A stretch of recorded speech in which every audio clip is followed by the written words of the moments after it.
फिर आया डे 23। उस दिन उसका मन टूट गया।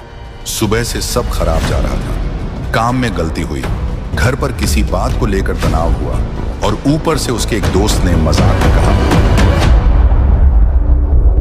मजाक में कहा, इतना क्या कर रहा है, आखिर बनना क्या है। वह चुप रहा, लेकिन अंदर कुछ टूट गया। उस रात उसने अपनी नोटबुक खोली। 23 दिन हो चुके थे। उसने लिखा था डे 23। फिर उसने नीचे लिखा, क्या सच में इसका कोई फायदा हो रहा है। वह कुछ देर तक पेन लेकर बैठा रहा, फिर उसने नोटबुक बंद कर दी। उस रात उसके मन में पहली बार आया, छोड़ देता हूं।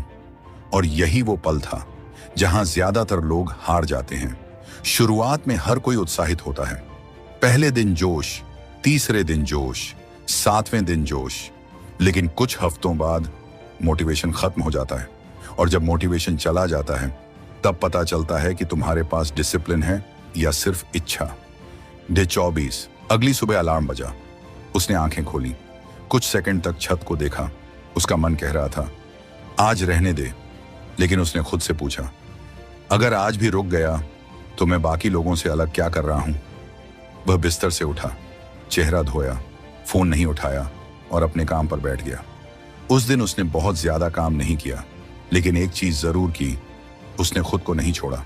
और शायद 90 दिनों की पूरी यात्रा में यह उसका सबसे बड़ा दिन था, क्योंकि उस दिन उसने कोई बड़ा लक्ष्य हासिल नहीं किया था। उस दिन उसने सिर्फ अपने पुराने वर्जन को हराया था। डे 40। अब चीजें बदलने लगी थी। उसके आसपास के लोगों को ज्यादा फर्क दिखाई नहीं दे रहा था, लेकिन उसके अंदर बहुत कुछ बदल चुका था। पहले वह खाली समय में फोन उठाता था, अब वह किताब उठाता।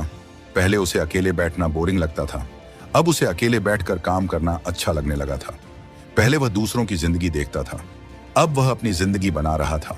और यही मंक मोड का असली मतलब था। दुनिया से भागना नहीं, दुनिया को छोड़ना नहीं, बल्कि कुछ समय के लिए अपने लक्ष्य को इतनी प्राथमिकता देना कि बाकी डिस्ट्रैक्शंस की आवाज धीमी पड़ जाए। डे 50। एक दिन उसने आईने में खुद को देखा। चेहरा वहीं था, कमरा वहीं था, शहर वहीं था, लोग वहीं थे, लेकिन इंसान बदल चुका था। पहले उसे हर काम के लिए किसी की जरूरत पड़ती थी, अब वह खुद को धक्का दे सकता था। पहले वह कहता था मेरा मन नहीं है, अब वह कहता था मन हो या ना हो, करना है। यही डिसिप्लिन है। मोटिवेशन तुम्हें शुरुआत करा सकता है, लेकिन डिसिप्लिन तुम्हें मंजिल तक लेकर जाता है। फिर आया डे 67। उस दिन उसे एक बड़ा मौका मिला। जिस चीज पर वह पिछले 2 महीनों से काम कर रहा था, उसमें पहली बार अच्छा रिजल्ट आया। बहुत बड़ा नहीं, लेकिन उसके लिए बहुत बड़ा था, क्योंकि पहली बार उसे लगा शायद मैं सच में बदल सकता हूं। उसने खुशी में अपना फोन उठाया। कुछ सेकंड के लिए सोचा कि सोशल मीडिया पर पोस्ट कर दूं, लेकिन फिर उसने फोन नीचे रख दिया और मुस्कुराया, क्योंकि अब उसे अपलॉज की जरूरत नहीं थी। वह जान चुका था हर जीत दिखाना जरूरी नहीं होता। कुछ जीतें ऐसी होती हैं जो सिर्फ तुम्हें और तुम्हारे भगवान को पता होती हैं। डे 75। अब उसके पास सिर्फ 15 दिन बचे थे, लेकिन सबसे बड़ा बदलाव यह था कि अब उसे 90 दिन पूरे करने का इंतजार नहीं था, क्योंकि उसे समझ आ चुका था कि असली लक्ष्य 90 दिन नहीं थे। असली लक्ष्य था ऐसा इंसान बनना जिसे खुद पर भरोसा हो। वह पहले सोचता था 90 दिन बाद मेरी जिंदगी बदल जाएगी, अब वह सोचता था 90 दिन बाद मैं बदल चुका होऊंगा और फिर अपनी जिंदगी खुद बदलता रहूंगा। डे 89। आखिरी से एक दिन पहले उसने अपनी पुरानी नोटबुक खोली। पहले पन्ने पर लिखा था 90 डेज। उसने पीछे जाकर डे 1 पढ़ा, फिर डे 23, फिर डे 40, फिर डे 67, और फिर उसकी आंखें नम हो गईं, क्योंकि उसे अपनी पुरानी हालत याद आ गई। वह लड़का जो हर रात खुद से वादा करता था, लेकिन सुबह खुद से हार जाता था। वह लड़का जो दूसरों की जिंदगी देखता था, लेकिन अपनी जिंदगी पर काम नहीं करता था। वह लड़का जो सोचता था कि उसके पास समय नहीं है, जबकि उसका सबसे ज्यादा समय छोटी छोटी चीजों में जा रहा था। उसने नोटबुक के आखिरी पन्ने पर लिखा, मैंने अपनी जिंदगी 90 दिनों में नहीं बदली, मैंने सिर्फ 90 दिनों तक खुद को बदलना बंद नहीं किया। डे 90। सुबह अलार्म बजा। इस बार उसने उसे बंद नहीं किया। वह उठा, कमरे की खिड़की खोली। बाहर सूरज निकल रहा था, वही सूरज जिसे उसने पिछले कई महीनों में शायद ही कभी महसूस किया था। उसने अपना फोन उठाया। सोशल मीडिया वापस डाउनलोड करने का विकल्प उसके सामने था। लेकिन उसने नहीं किया, क्योंकि अब उसे पता था डिजिटल कट ऑफ का मतलब फोन छोड़ना नहीं है। मतलब है फोन तुम्हें कंट्रोल न करे। 1% प्रोग्रेस का मतलब हर दिन बहुत बड़ा काम करना नहीं है। मतलब है हर दिन अपने कल से थोड़ा बेहतर होना।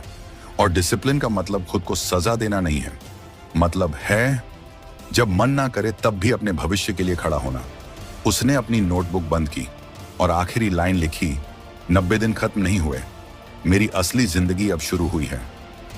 अब सवाल तुमसे है, 2026 के 7 महीने बीत चुके हैं। तुम्हारे पास भी सिर्फ सपने नहीं हैं, तुम्हारे पास एक जिंदगी है। और शायद तुम्हें भी पता है कि तुम्हारी सबसे बड़ी समस्या पैसे की नहीं है, समय की भी नहीं है। तुम्हारी सबसे बड़ी समस्या शायद वो छोटी छोटी आदतें हैं जो हर दिन तुम्हारे भविष्य से कुछ घंटे चुरा रही हैं। इसलिए अगले 90 दिनों के लिए खुद से एक वादा करो। सोशल मीडिया को अपनी जिंदगी मत बनने दो। 1 या 2 महत्वपूर्ण लक्ष्य चुनो। हर दिन सिर्फ 1% बेहतर होने की कोशिश करो। और सबसे जरूरी, मोटिवेशन का इंतजार मत करो, क्योंकि जिस दिन तुम सिर्फ मन होने पर काम करना छोड़ दोगे, उस दिन तुम्हारी असली ग्रोथ शुरू होगी। अगले 90 दिनों तक शायद तुम्हें कोई नोटिस ना करे, कोई तुम्हारी मेहनत की तारीफ ना करे, कोई तुम्हें मोटिवेट ना करे। शायद लोग पूछेंगे भी, कहाँ गायब हो? और उस समय तुम्हें सिर्फ मुस्कुराकर कहना है, गायब नहीं हुआ हूं, खुद को बनाने गया हूं। क्योंकि जब तुम 90 दिन बाद वापस आओगे तो दुनिया को बताने की जरूरत नहीं पड़ेगी कि तुम बदल गए हो। तुम्हारा परिणाम खुद बोल रहा होगा। और याद रखना, 90 दिन बहुत छोटे हैं अपनी पूरी जिंदगी बदलने के लिए, लेकिन अपनी पूरी जिंदगी की दिशा बदलने के लिए 90 दिन काफी हैं। तो सवाल ये नहीं है कि क्या मैं अगले 90 दिन कर सकता हूं? सवाल ये है, अगर मैंने अगले 90 दिन भी बर्बाद कर दिए तो 90 दिन बाद मैं खुद को क्या जवाब दूंगा? अब फैसला तुम्हारा है। 90 दिन, एक लक्ष्य, एक अनुशासन और खुद का एक नया वर्जन। गायब हो जाओ ताकि जब वापस आओ तो खुद को पहचानना मुश्किल हो जाए।